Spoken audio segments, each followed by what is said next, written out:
Okay స్వప్న గారి వంట అయిపోయింది కదా ఇప్పుడు నెక్స్ట్ రేఖ గారు రెడీయా రెడీ అండి మీరేం చేయబోతున్నారు కరివేపాకు రైస్ వావ్ స్టార్ట్ చేద్దామా ష్యూర్ రెడీయా రెడీ ఓకే కరివేపాకు రైస్ తయారు చేసుకోవడానికి కావాల్సిన పదార్థాలు ఏంటో చూసేద్దాం కరివేపాకు రైస్ తయారు చేసుకోవడానికి కావాల్సిన పదార్థాలు కరివేపాకు 1 కప్పు బియ్యం 1 కప్పు వేరుశనగ పలుకులు 2 టేబుల్ స్పూన్లు శనగపప్పు 1 టీ స్పూన్ ఎండుమిరపకాయలు 2 పచ్చిమిరపకాయలు 3 చింతపండు కొద్దిగా ఉప్పు తగినంత పసుపు చిటికెడు పోపు దినుసులు 1 టీ స్పూన్ వేయించిన జీడిపప్పు కొద్దిగా నూనె 2 టేబుల్ స్పూన్లు కావాల్సిన పదార్థాలు చూసాం కదా రేఖ గారు రెడీగా ఉన్నారు విత్ ఇంగ్రీడియంట్స్ సో స్టార్ట్ చేసేద్దామా ష్యూర్ అండి ఓకే సో ముందుగా ఏం చేసుకోవాలి రేఖ గారు ముందుగా కొద్దిగా ఆయిల్ వేసుకోవాలి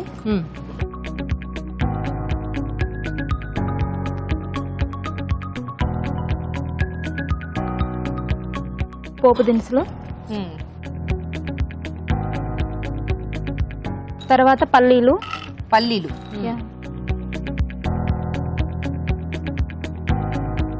ఇవి కాస్త వేగిపోయాయి తర్వాత శనగపప్పు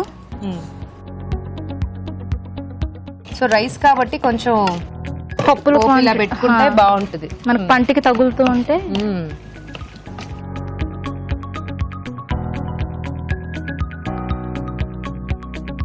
కరివేపాకు కొంచెం ఎక్కువే పడతాయి కదా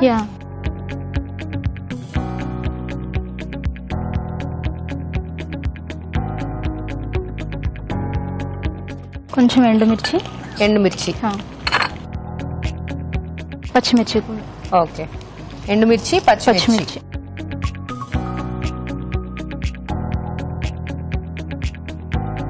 పోపు బాగా కొంచెం సిమ్లో పెట్టండి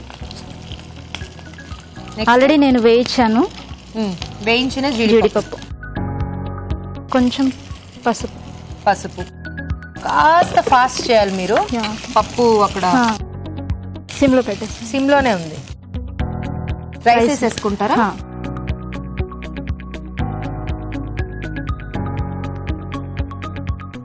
సో ఇక్కడ కరివేపాకు పౌడర్ చేసా అన్నారు కదా ఒకసారి మాకు ప్రాసెస్ చెప్తారా ఎలా చేశారు కరివేపాకు చింతపండు ఎండుమిరపకాయలు కొంచెం లో ఫ్లేమ్లో పెట్టి వేయించాలి అది చల్లారాక మిక్సీ పట్టుకుంటే సరిపోతుంది ఓకే కరివేపాకు చింతపండు ఎండుమిరపకాయలు కాస్త సిమ్లో పెట్టుకుని పాన్ ఫ్రై ఆయిల్ అక్కర్లేదు కొంచెం లైట్గా వేయాలి ఎక్కువ వేస్తే ముద్దగా అవుతుంది కొద్దిగా వేస్తే ఇలా పొడి పొడిలా వస్తుంది సో లైట్గా పాన్ ఫ్రై కొంచెం ఆయిల్ వేసుకుని చేసేసుకుని తర్వాత దాన్ని మిక్సీ చేసుకున్నారు కాస్త సాల్ట్ కలిపారు దాంట్లో కొంచెం ఎందుకంటే మళ్ళీ రైస్లో వేస్తాను కాబట్టి కొంచెం కలిపి ఇప్పుడు ఆ పౌడర్ యాడ్ చేసుకుంటాం అక్కడే తీసుకోండి ఓకే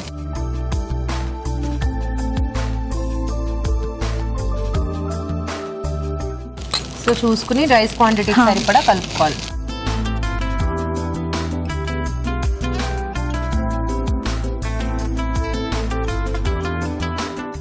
ఈటీవీలో మీ సీరియల్స్ బాగుంటాయండి ఆడది ఆధారం థ్యాంక్ యూ మనసు మమత థ్యాంక్ యూ మేము రెగ్యులర్గా వాచ్ చేస్తూ ఉంటాం మా ఇంట్లో వాళ్ళందరికీ హాయ్ చెప్పండి మీ ఇంట్లో వాళ్ళందరికీ హాయ్ కరివేపాకు పౌడర్ వేయగానే మంచి ఫ్లేవర్ వస్తుంది కదా మంచి స్మెల్ కొంచెం సాల్ట్ ఆల్రెడీ వేసాను కాబట్టి బట్ రైస్ కి సరిపడా కొంచెం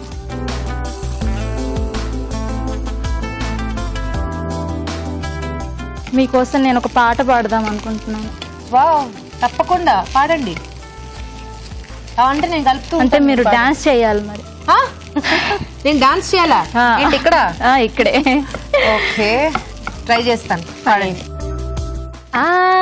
ముద్దుల మువ్వరావు గారి పెద్దమ్మాయి గారి 18వ ఏట పైటేసుకుందంట అడియాలోడియాల చిన్న వీధి చక్కర సిట్టమ్మ చిన్న కోడల 40వ ఏట నీళ్ళోసుకుందంట అడియాలోడియాల రంగుల రాజారావు గారి 3వ అమ్మాయి పక్కింటి పుల్లారావు గారి 4వ అబ్బాయితో జంపు జిలాని అంట అడియాలోడియాల మన మెరిగింటి మంగతాయారు గాజుల సిట్టమ్మ దుబాయ్ సత్యవతి ఆళ్ళ మొగుల్ని వదిలేశారంట అడియాలోడియాల వాళ్ళ కథలు మనకెందుకు గాని మొదలెట్టవే మంగతాయారు ₹1 ఇచ్చాడు అద్దం కనుక్కోమన్నాడు డియాలో డియాలా డియాల్ డియాల్ డియాలా ₹1 ఇచ్చాడు స్టిక్కర్ కొనుక్కోమన్నాడు డియాలో డియాలా డియాల్ డియాల్ డియాలా ₹2 ఇచ్చాడు రిబ్బన్ కొనుక్కోమన్నాడు డియాలో డియాలా 3 రూపాయలు ఇచ్చాడు ముక్కర కొనుక్కోమన్నాడు ఒడియాలో ఒడియాల 10 రూపాయలు ఇచ్చి పాన్స్ పౌడర్ కొనుక్కోమన్నాడు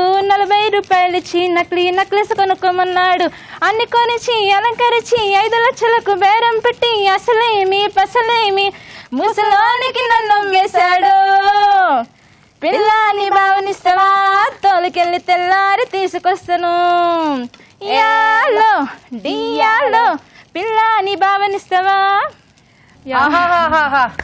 ఒక్కసారిగా నేను డాన్స్ చేసా, మీరు చూసారా? చూసాను. అలాంటిది సూపర్ అండి. మీ వంట అయిపోయింది, మీ పాట అదిరిపోయింది. మీరు మంచి సింగరే. నేర్చుకున్నారా? అంటే మిమ్మల్ని చూసి ఇక్కడ షో వచ్చాక ఇక్కడ సంగీతం నేర్చుకున్నారంటే మీరు ఇంకొక 4 రోజులు నాతో ఉన్నారంటే ఆహా కట్టేయచ్చండి. ఇంకా పై కట్టేద్దామా? సూపర్. ఓకే, సర్వ్ చేసుకుందామా? షూర్ అండి. ఆ స్పూన్ ఇవ్వండి. సో మీ మరదలు ఇలా పాడుతూ ఉంటదండి ఇంట్లో సరదాగా? ఎప్పుడు పాడుతూ ఉంటుంది. వాళ్ళ పాపతో కూడా కొంచెం ఏడుస్తా ఉంటే పాటలు పాడి పడుకోబెట్టేస్తారా? రైమ్స్ కూడా పాట మోడల్లో పాడేసి. ఓ సూపర్. సో ఇంతకీ మీరు ఏం చేస్తూ ఉంటారండి రాణి గారు? రేఖ. సారీ రేఖ గారు, చెప్పండి ఏం చేస్తూ ఉంటారు మీరు? ప్రజెంట్ అయితే ఇంట్లోనే ఉంటున్నాను. బేబీ ఉంది. బిఫోర్ అయితే వర్క్ చేశాను కాలేజీలో. ఓకే, టీచరా లెక్చరరా? లేదండి, సపోర్టింగ్ స్టాఫ్. ఓ ఓకే. సో అయిపోయింది మీ రైస్? చూసారా ఎంత బాగుందో చూడడానికి? Thank you. నోరూరిపోతుంది. టేస్ట్ చూసి చెప్పాలండి. తప్పకుండా అండి. ఏమన్నా చేస్తారా గార్నిష్?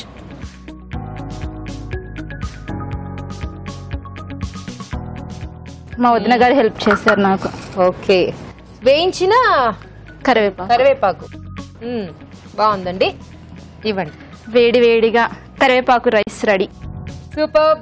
వేడి వేడిగా కరివేపాకు రైస్ రెడీ అయిపోయిందండి. టేస్ట్ చూడబోయే ముందు ఈ రైస్ తయారీ విధానం మరోసారి. కరివేపాకు రైస్ తయారు చేసుకునే విధానం. ముందుగా బియ్యం ఉడికించి అన్నం సిద్ధం చేసుకోవాలి. కరివేపాకు, ఎండుమిరపకాయలు నూనెలో వేయించి చింతపండు, ఉప్పు కలిపి మిక్సీ పట్టి పొడి సిద్ధం చేసుకోవాలి. ఒక పాన్ లో నూనె వేసి పోపు దినుసులు, వేరుశనగ పలుకులు, శనగపప్పు, కరివేపాకు, ఎండుమిరపకాయలు, పచ్చిమిరపకాయలు వేసి వేయించాలి. దీనిలో వేయించిన జీడిపప్పు, పసుపు, అన్నం, కరివేపాకు పొడి, ఉప్పు వేసి బాగా కలుపుకోవాలి. అంతే, కరివేపాకు రైస్ రెడీ.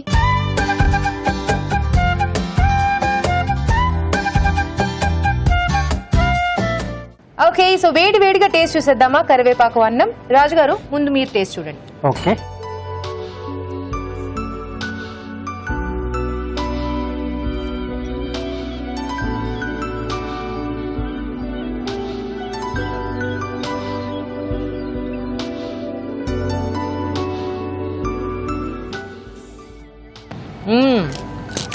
వావ్. పల్లీలు, జీడిపప్పు పోపు ఫస్ట్ కాంప్లిమెంట్. ఆ తర్వాత కరివేపాకు అంతా కూడా, ఆ పౌడర్ అంతా కూడా బాగా పట్టేసింది. చక్కగా ఉంది, నీట్ గా, సింపుల్ అండ్ టేస్టీ. చాలా బాగుంది. రాజుగారు మీకు ఎలా అనిపించింది? బాగుందండి. ఇలా వేడివేడిగా తింటూ ఉంటే ఇంకా వేరే కాంబినేషన్ ఏం అక్కర్లేదు. హ్యాపీగా తినేసేయచ్చు. పోపు కూడా బాగా కరెక్ట్ గా సరిపోయింది పోపు. అంటే మరి ఎక్కువగా మాడకుండా, సో పచ్చిగా ఉండకుండా కరెక్ట్ గా ఉంది. సో మీరు చెప్పినట్టు మధ్య మధ్యలో పల్లీలు, జీడిపప్పు తగులుతూ చాలా బాగుంది. Very nice. ఓకే, సో మొత్తానికి 2 వంటలు అయిపోయాయి. నౌ జడ్జిమెంట్ టైం అన్నమాట. సో చూద్దాం ఈ రోజు విన్నర్ ఎవరో. రాజుగారు ఏ వంట నచ్చింది మీకు ఈ రోజు 2 వంటల్లో? ఈ రోజు అయితే 2 చాలా బాగున్నాయి కదా. 2 చాలా బాగున్నాయి. సో కాకరకాయతో అలా నువ్వుల పొడి వేసేసి అది చాలా బాగుంది. అంటే కమ్మగా ఉంది. సో కరివేపాకు రైస్ కూడా చాలా కమ్మగా ఉంది. సో కొంచెం గట్టి పోటీ అంటారు. yes. సో ఇవ్వాలి కాబట్టి తప్పక ఇస్తారు తప్ప 2 చాలా బాగున్నాయి యాక్చువల్లీ చెప్పాలంటే. సో మరి ఇది ఏం చేద్దాం రాజుగారు? కాకరకాయ నువ్వులా? ఓకే, కంగ్రాచులేషన్స్ స్వప్న గారు. అంటే కాకరకాయతో టేస్ట్ రప్పించడం కష్టం కాబట్టి రాజుగారు అలా ఇచ్చుంటారు. బాగా చెప్పాను రాజు. నా ట్రైనింగ్ కదా, యూనో. కంగ్రాచులేషన్స్ స్వప్న గారు. మీకు కళాంజలి వారి నుంచి ఒక గిఫ్ట్ వచ్చారు. Thank you so much. And అలాగే రేఖ గారు, మీ వంట కూడా చాలా బాగుంది, ముఖ్యంగా మీ పాట చాలా బాగుంది. ఈటీవీ అభిరుచి వారి నుండి మీకు gift. Thank you so much. So మీరు కూడా ఇక్కడికి వచ్చి మంచి మంచి వంటల్ని మాకు పరిచయం చేయాలి అనుకుంటే మాకు SMS చేయండి. SMS చేయాలంటే ABR అని టైప్ చేసి స్పేస్ ఇచ్చి మీ పేరు, మీ పూర్తి చిరునామా టైప్ చేసి 56263579 కి SMS చేయండి. ఇప్పుడు మీకోసం ఒక చిట్కా.